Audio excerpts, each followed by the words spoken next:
प्यारे बच्चों, आज हम लोग जो पढ़ेंगे टॉपिक जिसका नाम है इंटीग्रेशन। ठीक है, इंटीग्रेशन एक ऐसा टॉपिक है जो कि कैलकुलस का बहुत ही इंपॉर्टेंट टॉपिक माना जाता है, जिसके अकॉर्डिंग हम लोग क्या करते हैं कि तरह तरह के जो जितने भी डिफरेंट टाइप के फिगर्स होते हैं उसका हम लोग एरिया फाइंड आउट करते हैं। क्या करते हैं? Area find out. और इसका फिजिक्स से बहुत सारे यूजेस होता है।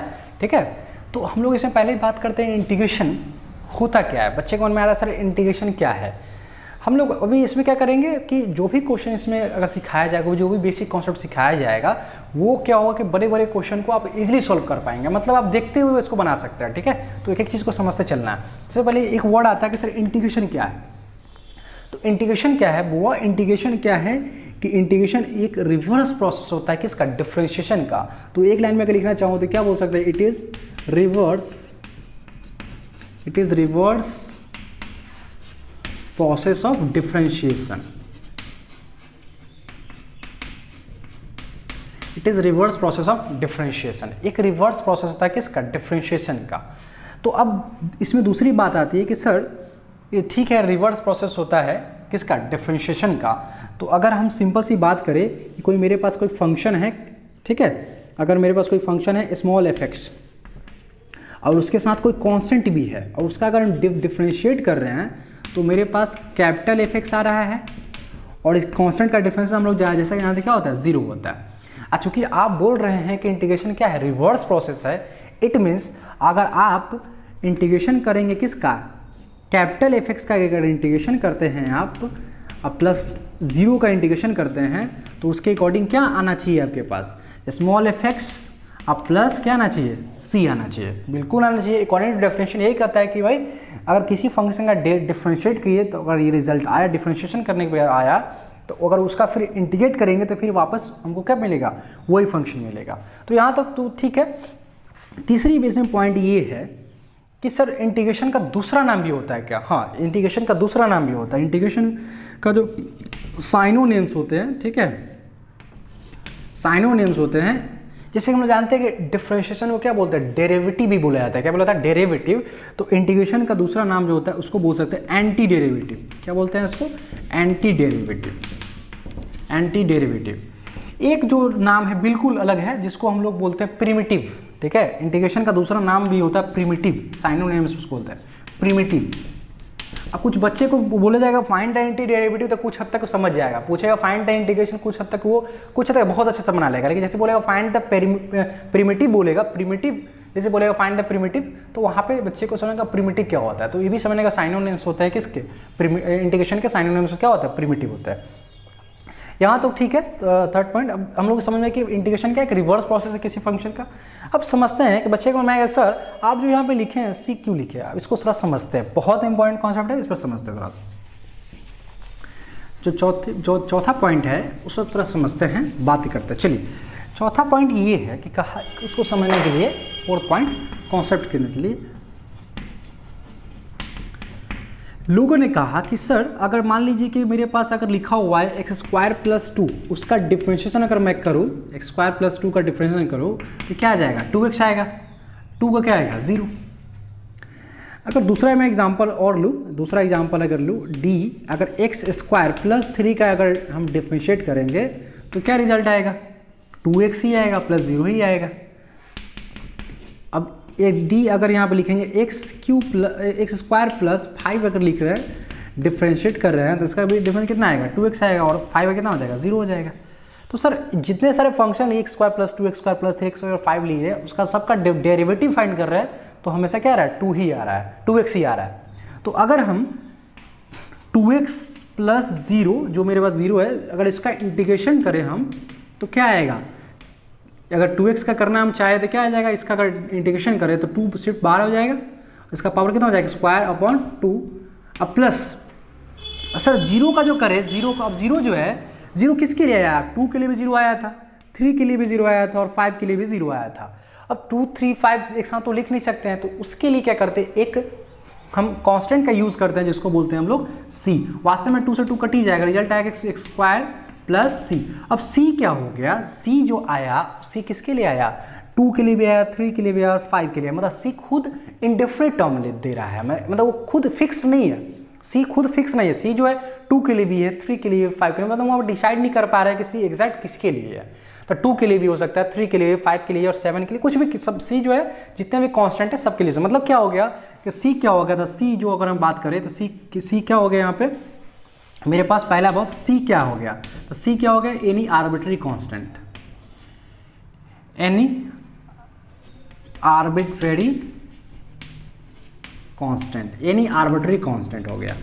और चूंकि सी जो है पहले पॉइंट, दूसरी बात इसमें ये है सी जो है कोई वैल्यू को एक्सेप्ट कर सकता है, मतलब सी का जो वैल्यू है वो क्या है, इंडेफिनिट है। तो बोल सकते हैं the value of C, the value of C is indefinite, the value of C is indefinite,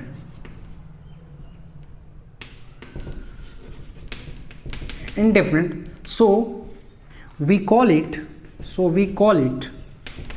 indefinite integration, we call it indefinite integration। अभी हम समझाने की कोशिश कर रहे हैं कि अगर कोई भी फंक्शन का डेरिवेटिव फाइंड कर रहे हैं, 2x आ रहा है +0, 2x + 0, तो अगर हम 2x + 0 का इंटीग्रेशन करेंगे तो मेरे पास x² तो आया। अब जो यहाँ पे c जो आया, अब c जो है यहाँ पे 0 के लिए हम c यूज़ किए हैं। अब 0 जो है यहाँ पे किसके लिए आया था, 2 के लिए भी आया था, 3 के लिए भी आया था, 5 के लिए भी आया था। मतलब c खुद फिक्स्ड नहीं है, c क्या है, इंडेफिनिट टर्म ले रहा है, मतलब इंडेफिनिट वैल्यू के ले रहा है, मतलब अनिश्चित टर्म को ले रहा है। तो c क्या यहाँ पे हो गया, तो c कोई भी आर्बिट्ररी कांस्टेंट हो गया, ठीक है। और c इसलिए यूज़ करते हैं कि चूंकि c के लिए अब यहाँ पे आगे जो भी मेरा फंक्शन है उसके आगे कौन सा कांस्टेंट आया था उसके लिए यूज़ करने के लिए हम क्या करते हैं, c का यूज़ करते हैं। तो c क्या हो गया, एनी आर्बिट्ररी कांस्टेंट हो गया, और द वैल्यू ऑफ c क्या होता है, इंडेफिनिट होता है, इसलिए इसको क्या बोलते हैं, इंडेफिनिट इंटीग्रेशन बोलते हैं। क्या बोलते हैं उसको, इंडेफिनिट इंटीग्रेशन बोलते हैं।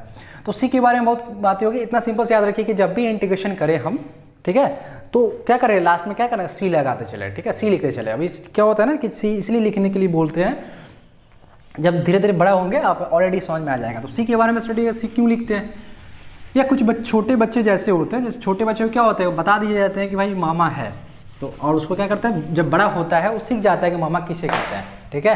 तो ऐसे ही अब कुछ हम लोग पहचान करते हैं, आइडेंटिफिकेशन करते हैं, आइडेंटिफिकेशन। अब कुछ पहचानते हैं, कुछ लोग अगर आ गए अगर, तो उसको थोड़ा सा क्या करना है, पहले परिचय करवाते हैं। तो अभी तक हमने देखा कि भाई ये इसको अगर ऐसे लिखा हुआ है, कोई फंक्शन लिखी हुई है, कैपिटल f(x) है मेरे पास, कैपिटल f(x) और dx है। अगर इसका इंटीग्रेशन किए तो मेरे पास स्मॉल f(x) अब प्लस c आ रहा, c लिखते चलना है, ठीक है। अभी सिंपल से c है, लिखना है मतलब लिखना, टीचर ने बोला लिखना है, आगे देख स्टडी करेंगे क्या है होता नहीं, खुद ब खुद आता। अब सर इसमें अब बताइए, हम लोग जनरली बोलते हैं फाइंड द इंटीग्रेशन, मतलब जो रिजल्ट आता है उसको क्या बोलेंगे, जो मेरे पास आया इसको क्या बोलेंगे, इंटीग्रल बोलेंगे। क्या बोलेंगे इसको, इंटीग्रल। ये जो फंक्शन जो इंटीग्रेट होने वाला है, उसको बोलते हैं इंटीग्रेन। और इसको क्या बोलते हैं, साइन ऑफ इंटीग्रेशन। क्या बोलते हैं इसको, साइन ऑफ इंटीग्रेशन बोलते हैं, साइन ऑफ इंटीग्रेशन। अब ये c क्या है, c तो बताए थे क्या है, आर्बिट्ररी कांस्टेंट है। क्या है, आर्बिट्ररी कांस्टेंट है। अब ये जो मेरे पास है सर, ये जो dx क्या था, dx क्या है, dx बताता है कि किसके रिस्पेक्ट में हम इंटीग्रेट कर रहे हैं, ठीक है। It happening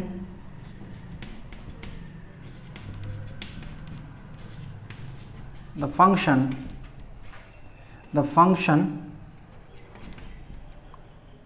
integrate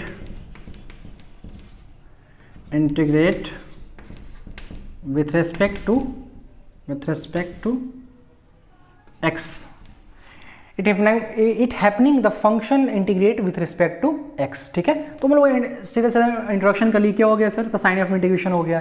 function A F x क्या हो गया, कैपिटल आता है, इंटीग्रेंट बोलते हैं इसको, इंटीग्रेंट बोलते हैं। ए डी एक्स क्या हो गया, तो डी एक्स क्या होगा, जिसके रिस्पेक्ट में इंटीग्रेट करते हैं वो रिप्रेजेंट करता है। स्मॉल एफ एक्स क्या हो गया सर, इंटीग्रल हो गया, उसको बोलते हैं इंटीग्रल। सी क्या हो गया, तो आर्बिट्ररी कांस्टेंट हो गया, ठीक है। तो सीधा सीधा हम लोग 5 बातें की। अब इसमें हम लोग बात करेंगे कि अब सर इंटीग्रेशन, थोड़ा से बात करें इंटीग्रेशन क्या रिप्रेजेंट करता है, ठीक है। इंटीग्रेशन क्या रिप्रेजेंट करता है, तो integration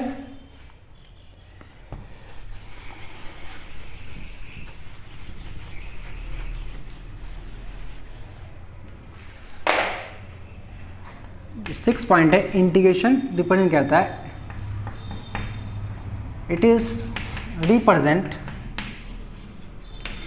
family of curve, family of curve.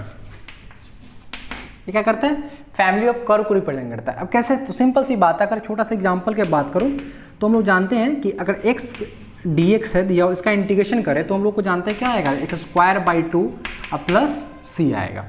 तो कोई, अब जैसा कि हम जानते हैं कि अगर मेरे पास y = x² है, उसका अगर हम ग्राफ ड्रॉ करें, है ना, तो लाइक इस तरह से होगा, और चूंकि x² है अब प्लस c है, इट मीन्स क्या होगा कि भाई हाफ होगा ना, x² क्या है, इसका आधा, मतलब इस पोर्शन की बात हो रही है। यहाँ c जो है, जिस दिन c का वैल्यू अगर 0 है तब तो ओरिजिन से पास किया, लेकिन अगर c का वैल्यू अगर 1 रख रहे हैं, मतलब मेरे पास रिजल्ट हो जाएगा y = y² प्लस 1 हो गया, मतलब जो ग्राफ होगा यहाँ से आएगा, ऐसा कुछ होगा। अगर y = x² अब प्लस अगर 2 लिखे, 2 सपोज यहाँ करते हैं, y का वैल्यू तो 2 है, ऐसे ग्राफ जाएगा। अगर माइनस में रखेंगे y = x²/2, अगर -2 रखेंगे तो -2 सपोज, जब -1 पहले रखते हैं तो क्या हो जाएगा, ग्राफ ऐसे जाएगा, तो -2 रखेंगे तो नीचे से जाएगा। और मतलब ये क्या हो गया, फैमिली ऑफ कर्व को दिखाता है। जो इंटीग्रेशन होता है क्या रिप्रेजेंट करता है, फैमिली ऑफ कर्व को। वास्तव मीनिंग क्या होता है इंटीग्रेशन का, वास्तव मीनिंग क्या होता है इंटीग्रेशन का, कि इंटीग्रेशन हम क्यों करते हैं, कि भाई इंटीग्रेशन का मतलब होता है एरिया को फाइंड करना। और एरिया किसका फाइंड करना, जिगजैग कर्व के। जैसे कोई मेरे पास कर्व है, जैसे हम लोग जानते हैं कि रेक्टेंगल है, तो रेक्टेंगल का एरिया तो फाइंड कर सकते हैं हम लोग, ln2b से एरिया फाइंड कर सकते हैं। लेकिन अगर कोई जिगजैग फिगर इस तरह से दिया हुआ है, अगर मुझे इसका एरिया फाइंड करना था, इसको तो आज तक कोई पहचाना नहीं है, इसका नाम क्या है, तो क्या करते हैं, इसको छोटा सा स्ट्रिप लेते हैं हम लोग, छोटा सा स्ट्रिप लेते हैं और देख लेते हैं कहाँ से कहाँ तक उसको एरिया, उस तरह से एरिया हम लोग फाइंड करते हैं। मतलब वास्तव में इंटीग्रेशन का यूज़ कहाँ करते हैं, एरिया को फाइंड करने। कैसे एरिया को फाइंड करने के, तो जिगजैग कर्व का, जिसको हम लोग नाम तक भी नहीं जानते, उसके एरिया को फाइंड करते हैं। और इंटीग्रेशन का मीनिंग क्या होता है, इंटीग्रेशन का मीनिंग होता है एक्यूमुलेट करना, मतलब समेशन, मतलब किसी चीज़ को जोड़ना, छोटे छोटे पार्ट्स को ऐड करना। डिफरेंशिएशन का मतलब क्या होता है कि छोटे छोटे पार्ट्स में डिवाइड करना, उसमें डिवाइड करते हैं, इसमें क्या करते हैं, छोटे छोटे पार्ट्स को एक्यूमुलेट करते हैं, मतलब ऐड करते हैं, समेशन करते हैं। ठीक है, तो ये हम लोग देख लिए इंटीग्रेशन के बारे में। अब हम लोग इसमें क्या होता है, लिस्ट ऑफ कुछ फार्मूला देख लेते हैं, लिस्ट ऑफ फार्मूला बात कर लेते हैं। ठीक है,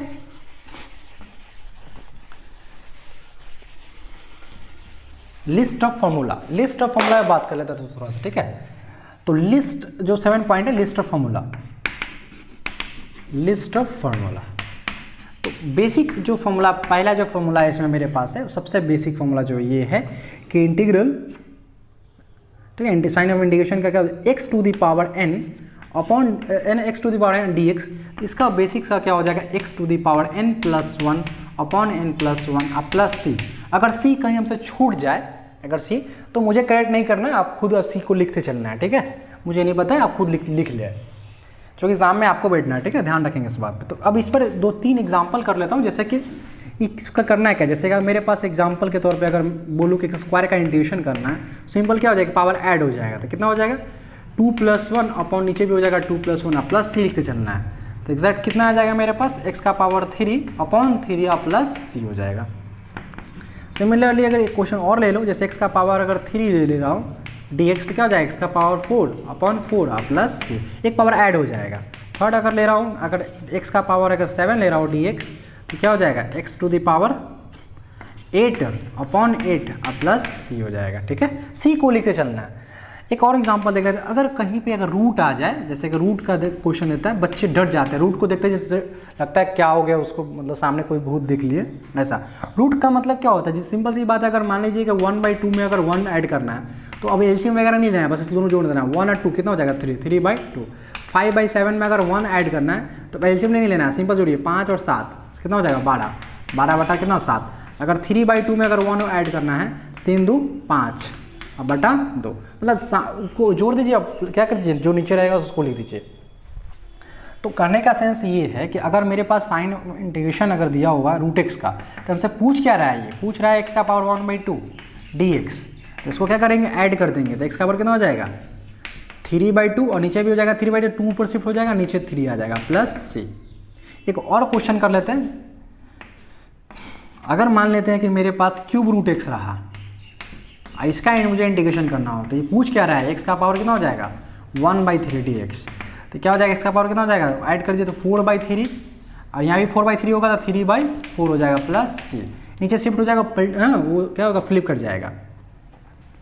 इतना क्वेश्चन देख लिया, एक दो क्वेश्चन और कर लेते हैं, ठीक है, एक दो क्वेश्चन और कर लेते हैं रूट वाले पे, क्योंकि बच्चे को मन में आता है रूट वाला सर क्वेश्चन कैसे बनेगा।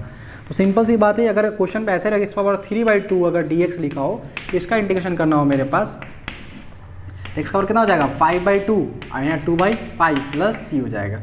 मतलब क्या करना है, दोनों कर जाएगा 5/2, 3 और 2 क्या 5 हो जाएगा 5/2, और चूंकि नीचे भी 5/2 हुआ तो 2 और फ्लिप कर जाएगा, 2 क्या हो जाएगा 5 हो जाएगा, ठीक है। आई होप को समझ में आ जाएगा होगा, बेसिक फॉर्मूला पे जितने सारे प्रॉब्लम थे वो समझ में आ गया होगा। चलिए नेक्स्ट मेरे पास जो फॉर्म है वो है ये दूसरा नंबर कि a⁻x dx, तो क्या हो जाएगा a⁻x dx क्या हो जाएगा, इसका हो जाएगा a⁻x अपॉन log a अब प्लस सी। अब बस ऐसे फॉर्मूला है, ठीक है, ये दूसरा मेरे पास फॉर्मूला आ गया a⁻x।